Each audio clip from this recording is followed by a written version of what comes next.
Welcome to Beginner 1. My name is Jason Earnhardt at Levels for Guitar, and I want to give a brief overview of what you can expect out of Beginner 1. We're going to start off by going over the 5 main components of study in Beginner 1, and then we're going to cap that off with a musical example that will display your abilities when you've completed the first 100 levels. Beginner 1 sets the foundations for everything that you will be doing in your musical future, as we are going to develop the foundations of technique and music theory. In Beginner 1, those foundations will be broken down into 5 components. And those are picking drills, strumming patterns, scales, chords, and music theory. These components were chosen based on their frequency of use. Our first component, picking, is an example of a technique required to play the guitar. You simply cannot play the guitar unless you pick single notes. And so whether you're ripping out an awesome guitar solo or just playing simple melodies like Happy Birthday, you have to set the strings into vibration in order to get the sounds to produce those melodies. The next component is a combination of rhythm and chords, and we call these strumming patterns. We've all seen the rhythm guitarist on stage waving the hand up and down across the strings, and that individual is playing strumming patterns. And so we're going to understand how rhythm works on the guitar, and we're going to understand when to play downstrokes and when to play upstrokes. That's right, there's a method, and I have strumming patterns designed to teach you when to do those things and how to do them efficiently. Scales are another important component in melody creation. It's a combination of picking and single note fretting.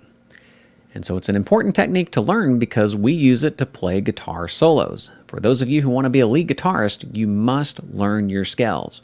And so in the beginning, we're going to learn proper scale technique. We're going to set the foundation for learning musical scales in our future. One of the more popular components in playing guitar is chord technique. And this is a technique used in harmony creation. We get harmonies by playing several notes at one time. We've all seen the guitar player on stage strumming across several notes created by a shape on the fretting hand. And those shapes are called chords. We're going to learn the most popular chords here in Beginner 1. We're going to start off learning the chords that are used the most. And this is great news because if we can learn the most popular chords and the most popular strumming patterns, then we have access to hundreds of songs for rhythm guitar. Our final component is the science of music, music theory. That's right, we're going to understand how music works. And this has a wide variety of applications. But without getting into too much detail, I just want you to understand that this is going to make you a more efficient, self-reliant musician. And so you're going to understand why things sound good and why things sound bad. You're going to understand how melodies are created. You're going to understand how chords are created. You're going to understand how rhythm works. And you're going to understand how to put all those elements together to create songs or to learn songs. And so it's all about giving you the tools needed to become a complete musician.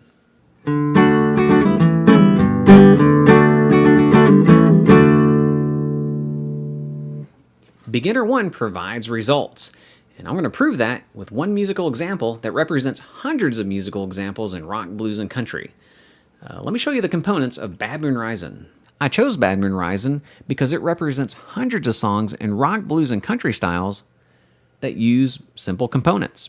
There are many, many songs out there that use these same tools. By the time you've made it to level 26, you've learned all the chords to this popular song. And then by the time you've made it to level 22 and 31, you've covered the rhythmic component of Bad Moon Risin'. And those are quarter notes, eighth notes, and ties.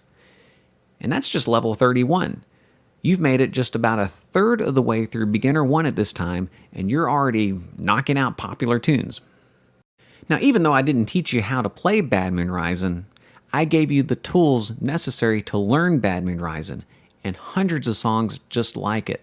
And so that when you go on YouTube and you look up the tutorials on how to play songs like this, you're well equipped to handle the challenge. So if you are up to the challenge, grab your guitar, sign in, and let's get to work. I'll see you in Beginner 1.